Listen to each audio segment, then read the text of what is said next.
Old man in the park. Moral story. Once a businessman got caught in debt real deep and he was not able to think of any way out to sort out that debt. So one day he went out and sat in the park to think if he could do anything to save his company from bankruptcy.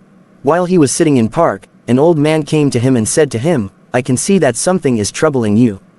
Businessman was sad and depressed, so he told that old man everything about his problem while old man listened to him patiently.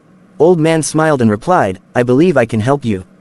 Old man put his hand into his pocket and took out a checkbook and asked that businessman his name. Then giving that check to businessman, old man said, "Take this money.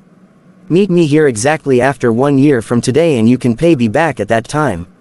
After handing that check, old man got up and walked away. Businessman had mixed feelings. He looked at that check and saw that it was check of $500,000. Signed by Warren Buffett, richest man in the world.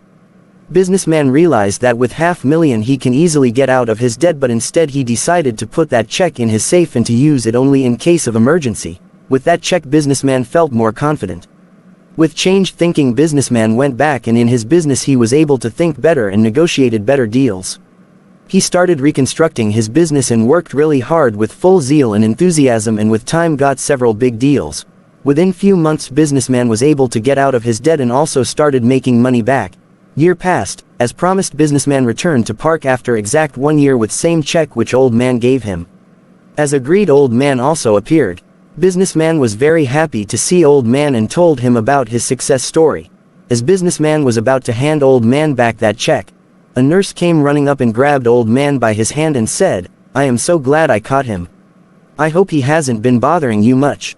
He always escaped from mental hospital and tell people that he is Warren Buffett." And nurse took that old man away. Businessman was stunned. All year long he was dealing with all this problems, thinking that he had $500,000 with him. Moral. It's not just money but our attitude and self-confidence that gives us power to achieve anything we want.